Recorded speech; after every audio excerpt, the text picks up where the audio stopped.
हो सकती है तो केवल भारतवर्ष में ही होती है। इसलिए हम बोलते हैं मेरी बहनों और भाइयों, अमेरिका में जब विवेकानंद जी गए थे और जाकर के खड़े हुए मंच के ऊपर और उन्होंने कहा था मेरे प्यारे अमेरिका की बहनों और भाइयों, 3 मिनट तक तालियां बजी। क्यों?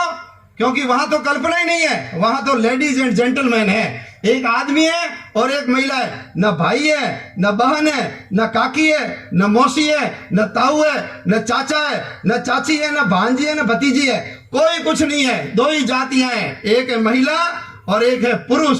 बच्चे पैदा होते ही ले जाकर के छोड़ देते हैं बाल गृह में, और ऐसी घटनाएं बहुत हुई है जिसमें सगे भाई और बहनें बाद में बड़े होकर के शादियां कर ली, उनको पता ही नहीं पड़ा कि ये मेरी बहन है और भाई है।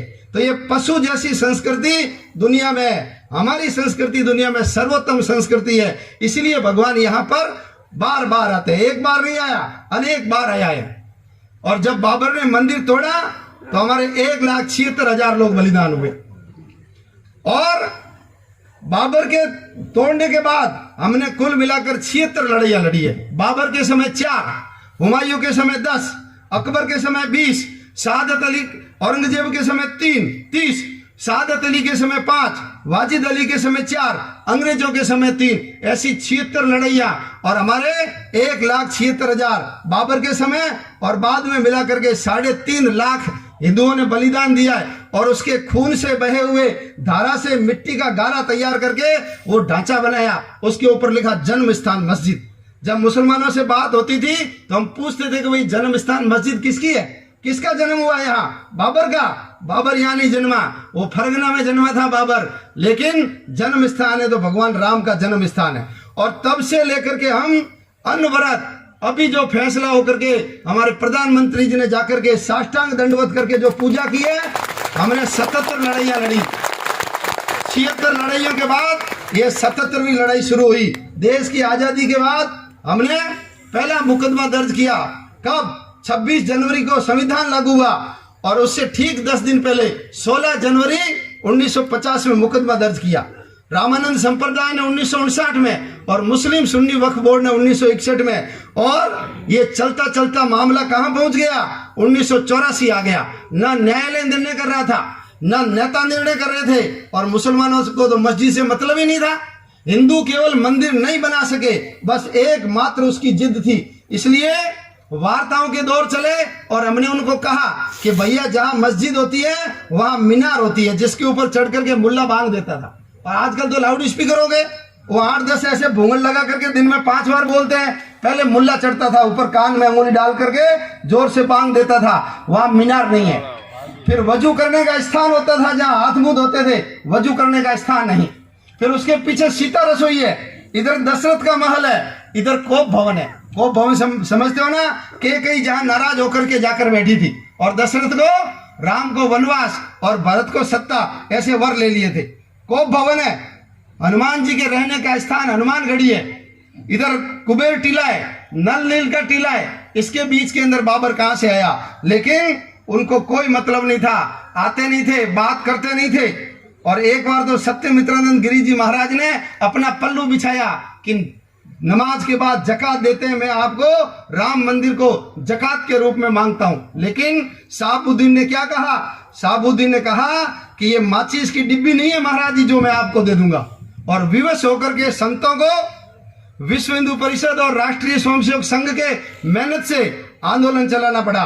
कहा हम घर घर जाएंगे, हर हिंदू के पास जाकर के उसको कान पकड़ करके जगाएंगे, तू कहां सो रहा है, तुम्हारे देवता ताले के अंदर बंद है और तू नींद ले रहा है। इसलिए संतों ने सबसे पहले गंगा जल रथ यात्रा निकाली 1984 में, और सरयू का जल हाथ में लेकर कहा राम जन्मभूमि के ताले खोलो, नहीं तो हम ताले तोड़ देंगे। परिणाम स्वरूप 1986 में ताले खोले। 1989 में रामशिला पूजन हुआ। अपने में से कई पुराने लोग हैं, जानते होंगे, राम की शिला बनाई थी, श्री राम लिखा था, हर गांव में भेजी थी। 100 रुपए हर हिंदू दे, 8 करोड़ रुपए इकट्ठे हुए थे। और 8 करोड़ रुपए से इकट्ठे हुए उसी पैसे से आप जो टीवी में देख रहे होंगे पत्थर दिखते हैं खड़े हुए, ये पत्थर उसी पैसे से लिए गए। और 9 नवंबर का दिन तय किया गया कि हम यहाँ पर शिलान्यास करेंगे। और जब शिलान्यास का समय आया तो शिलान्यास किससे करवाया जाए? संत से, मंडलेश्वर से, महामंडलेश्वर से नहीं, हमारे समाज के सबसे पीछे खड़ा व्यक्ति है, जिसको आज हम दलित कहते हैं, जिनको आज हम अछूत कहते हैं, हम उसको हमारे घर में नहीं आने देते, हम उसके घर में नहीं जाते।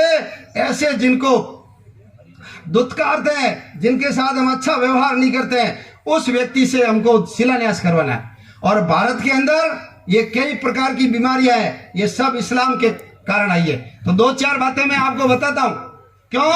क्योंकि ये देखो, ये जो सत्संग चलती है ना, ऐसी सत्संग हर घर के अंदर होती है। और हमारे मंदिर के अंदर जो मैं सत्संग कर रहा हूं, ऐसी सत्संग हुआ करती थी, इसलिए मंदिर के अंदर भीड़ रहती थी। लेकिन मंदिरों में, मठों में वो सत्संगें बंद हो गई। आज हमारी माँ हरजस करती है 20 साल से, और माँ को पूछते, माँ वेद कितने होते हैं बताओ? बोलो, माँ बता सकती है वेद कितने होते हैं? नाम बता सकती है क्या बूढ़ी माँ? नहीं बता सकती। दोष किसका है? हमको पूछे कोई हिंदू संस्कृति की 5 विशेषता बताओ, हमको पता नहीं। मंदिर गोल क्यों होता है? हम पैर ही क्यों छूते, माथा क्यों नहीं छूते उसका? चोटी रखने से फायदा क्या है? तिलक क्यों लगाते हैं? गाय को माँ क्यों माना है? क्या है उसके अंदर? बकरी को तो नहीं माना, भैंस को तो नहीं माना, गाय को ही क्यों माना है माँ? ये हमको कोई बताता नहीं। और नहीं बताने के कारण हमारा समाज जैसे होशियार होना चाहिए, जितना चौकन्ना होना चाहिए, वो नहीं है। और मस्जिदों के अंदर ये बातें बताई जाती है, कैसे लव जिहाद करना। लव जिहाद समझते हो ना? हिंदू लड़कियों को मुसलमान प्रेम जाल में फंसा करके ले जाता है, उसके पीछे घूमता है, कपड़े की दुकान खोलता है, हमारी लड़की जाती है कपड़ा सिलवाने, नंबर ले लेता है, सिम की दुकान खोलता है, रिचार्ज कराती है, नंबर ले लेता है, और धीरे धीरे उसको बहला फुसला करके ले जाता है। क्यों? क्योंकि उसको पता है ये लड़की मुसलमान बनेगी, इसके बच्चे भी मुसलमान बनेंगे, हमारी आबादी फटाफट बढ़ेगी। और जब आबादी बढ़ जाएगी हमारी, तो क्या होगा? सरपंच से लेकर के बोलो राष्ट्रपति तक कौन बनेगा? राम लगाने वाला, सींग लगाने वाला नहीं बनेगा, वो विधर्मी बनेगा। और हम, ये तो चलो शहर गांव वालों का भला हो, जिसके 4-5 बच्चे होते हैं, शहर वालों के हम 2 और हमारे 2 हैं। बच्ची चली जाती है ससुराल, पीछे कंवर साहब अकेले ही रहते हैं। तो फिर जिसके 1 बच्चा है, आप ईमानदारी से बताओ कि उस बच्चे को वो सेना में भेजेगा क्या? पुलिस में भेजेगा? बीएसएफ में या सीबीआई, सीए, आईबी और रॉ में भेजेंगे? नहीं भेजेंगे। उसके मन में हर समय खटका रहेगा, कहीं मर गया तो वंश खत्म हो जाएगा। तो जिसके 15-17 बच्चे हैं, उनके वो जो बच्चे सेना में जाएंगे, और जब वो सेना में जाएंगे तो पाकिस्तान को भारत से लड़ने की जरूरत नहीं पड़ेगी। क्यों? आधी हिंदू सेना और आधी मुस्लिम सेना, बोलो आपस में लड़ करके मरेगी कि नहीं मरेगी? मरेगी। आबादी कैसे बढ़ाई जाए, इसलिए वो लव जिहाद करता है। ऐसे षड्यंत्र चलते हैं, और वो नारे लगाते हैं, इसके लिए पाकिस्तान, लड़के लेंगे हिंदुस्तान। जेएनयू में नारे लगते हैं, अफजल हम शर्मिंदा है, तेरे कातिल जिंदा है। कितने याकूब मारोगे, कितने मेनन मारोगे, घर घर याकूब और मेनन निकलेंगे। और हम उन लोगों से अच्छा व्यवहार नहीं करते, इसलिए वो सब लोग कहां जाते हैं? वो उनके चक्कर में आ जाते हैं। हम उनको घर में नहीं आने देते, मंदिर में नहीं घुसने देते, कुएं का पानी नहीं भरने देते, तो विधर्मी तो तैयार बैठे ही है। तो इनका थोड़ा इतिहास ढूंढो। अभी आपने सबने रामायण और महाभारत देखी है, आपने किसी भी महिला को घूंघट निकाले हुए देखा क्या? सीता को, द्रौपदी को, या किसी भी महिला को, शंकर पार्वती को देखा है क्या घूंघट निकाले हुए? नहीं देखा ना? बोलो हाँ ना तो बोलो। नहीं देखा। तो ये महिलाएं घूंघट निकाले क्यों बैठी, बताओ क्यों बैठी है? जब सीता नहीं निकाल रही है राम से, जब शंकर से पार्वती नहीं निकाल रही है, जब द्रौपदी नहीं निकाल रही है, तो ये क्यों निकाल रही है? ये निकाल रही है मुगलों के आने के बाद ये बीमारी शुरू हुई। क्यों? वो हमारी महिलाओं को उठा करके ले जाते थे। याद करो अलाउद्दीन खिलजी क्यों पड़ा पद्मिनी के पीछे? वो शादीशुदा महिला थी, उसके पीछे पड़ गया वो। क्यों? ये सुंदर है इसलिए मेरे घर आनी चाहिए। पद्मिनी ने कहा मैं मर जाऊंगी लेकिन तेरे पास नहीं आऊंगी, मुस्लिम बच्चे पैदा नहीं करूंगी, इसलिए मर गई वो मुस्लिम बच्चे पैदा नहीं करने वाली बनी। तो हमारी महिलाएं मुंह ढक करके रखती थी ताकि ना तो कोई देखेगा ना कोई ले जाएगा। तो ये घूंघट प्रथा किसके कारण आई है? ये मैं नहीं बोल रहा हूं, आप अम्बेडकर जी की पुस्तक पढ़ना, दलित क्यों और कैसे। ये कई लोग होते हैं ना, वो बताते नहीं है वो पुस्तक है, वो सच्चाई जो अम्बेडकर जी ने बोली थी वो बताते नहीं है। अम्बेडकर जी ने खुद ने ये बातें लिखी है दलित क्यों और कैसे में। उन्होंने कहा 6वीं शताब्दी से पहले भारत में छुआछूत नहीं थी, और यदि छुआछूत होती तो बताइए महाभारत जिसने लिखी है उनका नाम था वेद व्यास। उसकी माँ कौन थी? सत्यवती। क्या काम करती थी? मछली मारने का काम करती थी। वो नाव चलाती थी, मल्लाह थी। विदुर किसका बेटा था? गणिका का पुत्र था। महिदास जिसने ऐत्रेय ब्राह्मण नाम का ग्रंथ लिखा, यदि छुआछूत होती, राम कभी बोलो सबरी के घर जाकर के बैर खाते क्या? यदि छुआछूत होती तो वो मुर्दे खाने वाला जो गीध था, भगवान राम ने उसका अंतिम संस्कार किया। बोलो भगवान राम केवट के घर गए कि नहीं गए? गए। तो अपवित्रता थी लेकिन अस्पृश्यता नहीं थी। अपवित्रता क्या है? माँ भोजन बना रही है, बच्चे ने शौच कर दिया, लैट्रिन कर दी, माँ उठी और उसके लैट्रिन धो करके और वापस जाकर के रोटी बनाने लगी। बोलो माँ को टोकेंगे कि नहीं टोकेंगे? माँ साबुन से हाथ धो करके बाद में रोटी बना, टोकेंगे कि नहीं? टोकेंगे। आपका खास मित्र है, लैट्रिन जाकर के वापस आया और आपसे कहा हाथ मिलाओ, बोलो हाथ मिलाओगे क्या?